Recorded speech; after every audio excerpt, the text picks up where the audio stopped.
Welcome back to the Bigger Braver Life Show. My name is Angela, and I am so excited to have you and our newest guest here today. Today, I have with me Caroline Tannis, and Caroline is a certified divorce financial analyst. Super interesting. Can't wait to dig into that. She's also an MBA, a financial advisor, and strategist that helps highly ambitious women and their families build a plan for their dream life. She's an advocate for women by building wealth and increasing financial literacy in future generations. Welcome, Caroline. Thank you so much for having me. I'm so excited to be here and to dive into all this goodness. We've had some amazing guests on the podcast, and I'm honored to be one of them. Yes, thank you so much. So Caroline and I connected through a networking group, and I'm so happy to have her today. She had some really amazing things to share. So I'm going to turn it over to you, Caroline. Feel free to just share about your life, your journey, and how you're living your bigger, braver life. Yeah, of course. So my bigger, braver life really comes into, and I love this whole kind of theme around it because that has been for the past like 12 to even 18 months, that has been the biggest theme of my life is being bigger and braver because the more I can do those kind of things, I notice it ripple into what I'm able to do for my clients, which is amazing. So in May of 2022, I actually was running my practice, my financial planning practice at one of the large banks here in the US. And just felt like it was no longer aligned for me serving my clients in the best way. I couldn't offer all of the services I wanted to offer for them, and it just was no longer in alignment. So, making a big, brave, bold decision, I went independent and moved my practice out. So, I'm now under the Women's Wealth Boutique, and we are several female advisors who all came together in order to better serve our clients, offer more for them in terms of events and services and all of this on top of traditional financial planning. And so it has been an incredible and hectic past 12 months, and there's so much more goodness to come. So that's very exciting. And that's kind of the story of me for what's been going on. Wonderful. And so tell me more about how you got into specifically helping individuals with their finances, financial literacy, such an important topic. So tell me more about your journey, how you got here. Yeah, so I grew up in a family that loved to talk, at least on my mom's side, about money and education. And their belief was that you should talk about it. And the only way to learn about it was by doing. And so when I, was younger and was looking at what do I want to do when I grow up? What am I going to be when I'm, big, old, and all these other things? Needless to say, like none of us are that old. So that's the biggest myth ever. However, I, had always looked at finance and banking and things like that. But the idea of sitting behind a desk and looking at screens and just the stock market all day long was so boring to me. I love to talk to people and be out in places. And it's that mix of like extrovert, introvert in me that's like, I need to be around people. So that's how I found the world of financial planning. And what I think is so amazing is with my clients, I'm learning their story and who they are. Like to me, it's so exciting to celebrate. I do a lot of goal-based planning. So when a client's son or daughter has accepted and decided, okay, what college am I going to go to? Well, we've been planning and saving for this for so long that when you finally see all that money and hard work the parents put into it, and even sometimes the children as well, if they're contributing for college savings, it's amazing to see like, hey, I'm going to this university, and to celebrate those wins.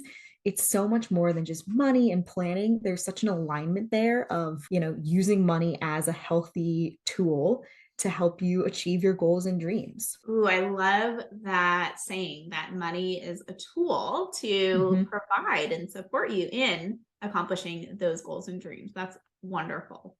Yeah. So I love that you talk about, your family was really comfortable talking about money. I think in some of the previous episodes, we've also talked about where our money stories come from and our financial literacy comes from. And a lot of times that is from our family of origin or the people we grew Yep. up around. So it's so impactful and important to have those conversations when we're young, when the kids are young, and really be open and honest about that. And in a way that's supportive and growth mind centered, I think, too. So can you talk to us a little bit about some of the work that you do with your current clients and, some of those things that they're working on or overcoming? Yeah. And I think too, a lot of it is pivoting, not just because I moved my practice and left one of the larger banks, but also because of the times that we're going through, right? We survived a pandemic, we lived through such a hard time. And so many of us were thankful that our jobs had initiatives that, kept us working and things like that. However, now we're starting to see a shift, right? The word recession is being thrown around all the time. I have clients who are, concerned about layoffs. And so it's bringing up a lot of different memories and feelings for people. And I think a lot of traditional advisors will sit down with their clients and they're like, here's how much money you need to retire. Here's how much money you need to buy a second home. These 5 things. Okay, go ahead. Here's what investments we're going to have. And that's kind of the extent of it. Whereas now a lot of conversations I'm having with clients too involve their money story, like you mentioned, and talking about, okay, these feelings are being brought up and triggered by the potential economic uncertainty and the uncertainty of where things could go in the future. So it's really easy to sit here and people are like, why would you work with an advisor? Well, you have someone to talk to about what's going on, right? And so I'm tailoring all of these conversations I'm having with people individually to, hey, maybe even just for your own sanity and peace of mind, having a little extra cash makes more sense, or cutting some extra expenses makes more sense right now. Does it always make the most financial sense? Are you going to have the best returns all the time? Not necessarily, but there's, human beings behind the money and everything that's going on. So those are a lot of conversations that I'm having, especially these days, and I'm sure will continue over the next several months. Absolutely. And, one of the stories that you shared was, there's an illusion. I think we all have the comparisonitis that can sometimes, happen to all of us in different times and of our life in different situations. And, there are some folks that really look successful on paper or, in person, but in reality, their current money situation is a lot different. Can you speak to that a little bit more of, what you've seen? Yeah, this is one of my favorite topics to hit on. And I know that's why you and I previously talked about it, but it is so interesting to kind of see the cover of the book, as I like to call it, like what we all see from the outside or people's Instagrams or LinkedIn's. And then when you open up their financials and see what's really going on in there, or even just in like their money mindset, what's inside of there, it is incredible how often they're not like the cover of the book and the story inside do not match. I have people who, for example, I had a client who I sat down with who they were really high income earners. They live here in Manhattan. And so they had a certain lifestyle that they felt the need to keep up with, right? So going out to expensive dinners that you had to post about on Instagram, or having really lavish holiday parties or birthdays, and then covering the bill for all of their friends because that's what everyone else was doing. However, when we sat down and opened up their financials, they were just draining their bank accounts. They were starting now to rack up credit card debt because they weren't, saying they couldn't say no to anything, right? It wasn't just going out to dinner. It was then you had to have everything designer all for a show. And one thing I like to ask clients is like, what is it that you actually want, not what society tells you to have? Right? Like, do you actually care about having a Louis Vuitton handbag or driving a Mercedes?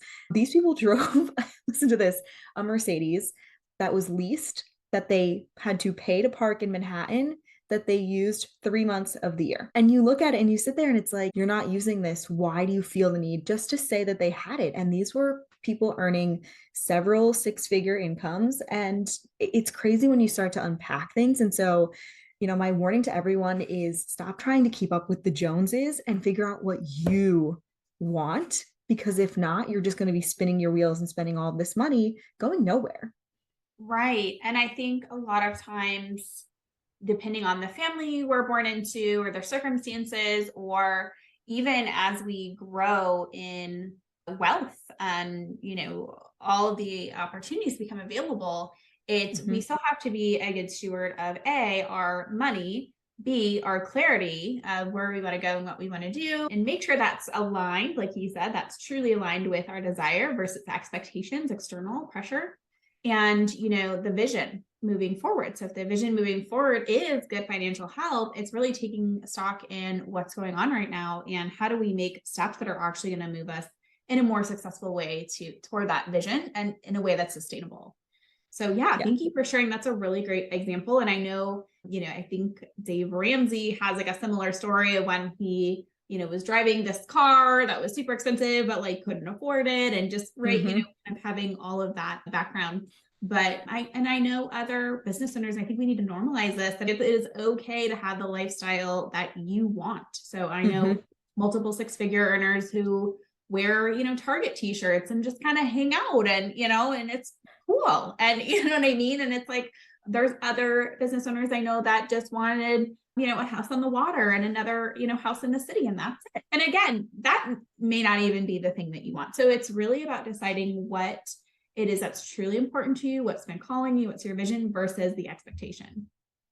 Yeah. And I think that's the thing, is about normalizing it, right? And it's saying to each other, I don't want this or that, whether it's, for me personally, right? Like, I don't care about cars. I know nothing about them. I couldn't tell you, like, if it gets me from point A to point B and I don't have to do a ton of maintenance on it, I am sold.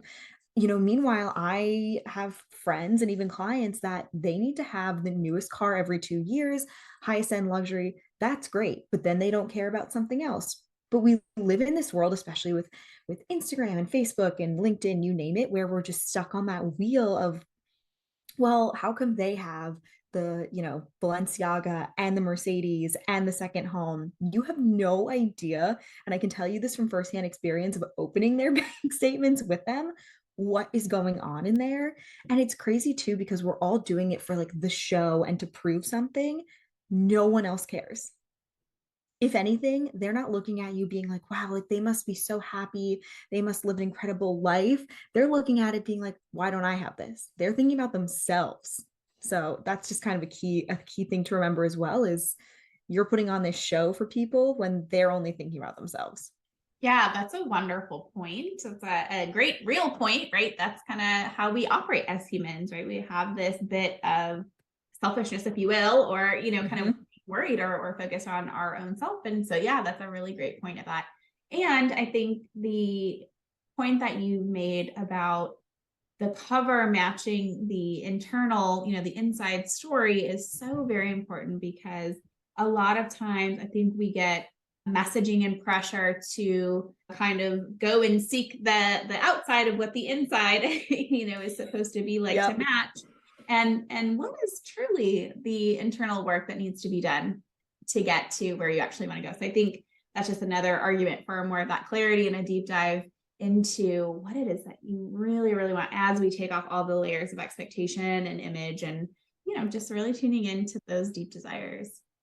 Absolutely. And if not, I noticed that, like, cognitive dissonance of that, people have a really hard time when they think like, oh, I'm supposed to buy a beach house. Okay, that's what the society tells me I'm supposed to be doing. They're having such a hard time achieving those goals and working towards those things because it's not what they actually want. Like, I have a set of clients right now that they are like, well, we're supposed to get married. And they're talking about how they would rather just go to a courthouse, be done with it, go for a nice dinner after, still celebrate and something. But their families are expecting them to have 150 to 200 person wedding and do this whole thing. And it's, having the conversation of like, well, maybe we can meet in the middle.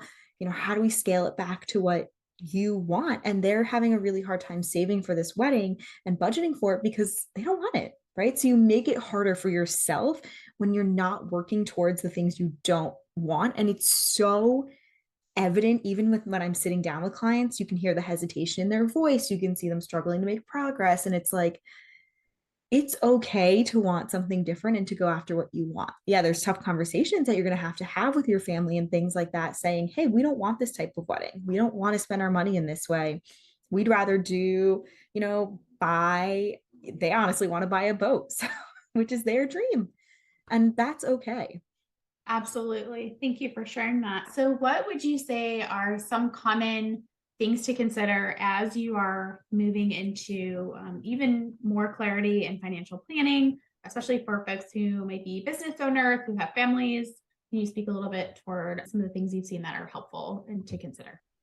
Yeah, a lot of it too, and it sounds so simplistic, right? Is just kind of journaling and thinking about, turning off the noise, putting Instagram away and Facebook and things like that. What is it you want? And it can be anything. If you want to create a Pinterest board of like, hey, these are the things that I foresee for 2023, for, 5 years, 10 years, retirement, you name it. Like, what do you want that time in your life to look like?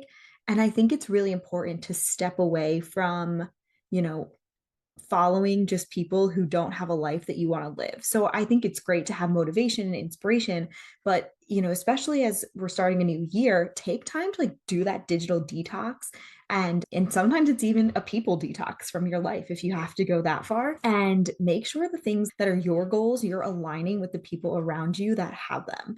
Money is a tool. We use it every day, no matter how we feel about it. If we like it, you can fight it all you want, but it's still something you need.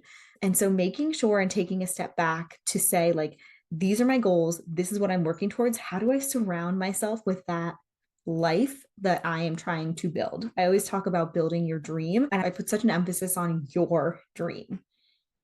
And so sometimes that requires taking a step back from people, from social media, from coworkers, you name it, that aren't necessarily your on the same path as you. And it's hard. It's not going to be an easy journey, but it's one that if you don't do it, you're going to be sitting there at 90, 100 years old being like, why did I let so many other people influence my life? Absolutely. And what a great plug for coaching, right? This is that great time to do that. Exactly. Time. Yeah. And so, that's a lot of the things that you talked about is what I work with my clients on. And that is, I'm really deep diving into the clarity, coming back to yourself, reconnecting to those core desires, shutting out the noise, getting clarity on what it is that you truly want, building your dream life and your job that surrounds it, and the structures that are going to sustain that, whether that's financial, emotional, mental, all of those things. So, and they all go together too. Yeah, absolutely. And so, it's really about that clarity, that alignment, that ease moving forward, because you're right. We do make life harder when there's some sort of, right, there's a resistance there is some sort of barrier, whether that is a pattern we need to disrupt for the better, for a growth, or when we really don't want to do something and we have to be honest with ourselves and really reconnect to that truth. So yeah, I think we have great, connection potential in supporting holistically the clients that really want to build wealth in a strategic way and need to do some of that inner work to make sure that everything supports that. Yeah. And I love that your use of the term alignment that you use, because that's what it is, right? Aligning to make sure that what you're trying to do and your goals match what you're doing with your money. And that's when I think people struggle and they're like, I can't build wealth. Like, this is all a joke. This is not meant for me. Like, I can't do it. I'm going to be stuck, working my 9 to 5 forever. It's because they're probably not in alignment and they're not spending their money where they want to. And I don't mean like we all have places we have to spend money, right? Like taxes, they're a necessary evil, health insurance, that kind of stuff. But, where are you spending your free time? Who are you hanging out with? And making sure that is, as you said, aligned. Absolutely. What advice or points that you have found either personally or working through your clients that you'd love to share with the audience? Yeah, I think the biggest one is getting to know your money. I have some clients that are like, they come to me and they're like, no, I know exactly how much I spend. What can I be doing to make it better? How do I reach my long-term goals? What are investments I need to do? Or I have clients that are like, I'm so afraid to open my credit card statement or my bank statement that I don't even know where my money is. So I think that's the first step that you can take, is getting really in tune with your money so you can get a little closer towards like, hey, I know where my money's going. I know where my funds are flowing. That, I would say, is the first step everyone can take. And trust me, I'm guilty of it sometimes too, of just being like, oh, I know I spent a lot more than I should have this month. Like, I don't want to do it. But then realizing you can't fix or change anything without knowing what's going on. So I'm always like, all right, take a deep breath. You can't change it, right? You already spent the money. You already went out to dinner. You most likely bought something yet you either can't, don't want to, or won't return. So how do we now move forward? So my two biggest tips are forgive yourself about the money you've spent, and also get real about where it is and what is going on with your spending habits. Absolutely. That's a really great point. I think there's a lot of, again, emotional and thought processes that go into our money management, our decisions that we made. And a lot of times we'll beat ourselves up for that. And we're human, right? We're going to make mistakes. Mm-hmm. Okay. But the awareness is key. The clarity is key. And being able to expose yourself, if you are one of those people who, don't want to open up the bank account every day, it's exposing yourself to that so that you can form that better relationship with your money and know where it's going and why and how and all of those good things. You can really take that empowerment approach by putting yourself in the driver's seat and not letting that fear drive you, or that poor relationship with money, kind of make decisions for you. So thanks for highlighting that. It's a really great point. Tell folks how they can connect with you and work with you. Of course. So I am working now on doing planning for 2023, and this is the perfect time to start doing all of your financial planning. So looking at retirement planning, making sure you are set up if God forbid anything should happen to you, budgeting, cash flow, all the good things. And so that is a lot of what I am working on with clients right now. And also the investment piece, as always, especially with the volatility in the markets going on. So you can reach out to me on my website, which is tannisfingroup.com, TANISFINGROUP.com. You can also find me over on Instagram at TannisFinGroup, and you can give me a follow there, send me a DM if you have any questions, or if you listen to the episode and you were like, wow, this is great, tell me how I take all my money and wealth to the next level. Wonderful. And we will have all of Caroline's information in the show notes. You can go and connect with her. She is going to help you build wealth and help you with your goals and grow that. So thank you so much for taking your time and being on this show today. I know there's so much helpful information, and I think it's really helpful to hear that from a professional, that does this every day. So thank you so much. Oh, thank you. Thank you so much for having me. This was so much fun. Awesome. Well, all right, everyone, make sure you check it out. Check out Caroline's information, book a call with me, and we will talk to you in the next episode.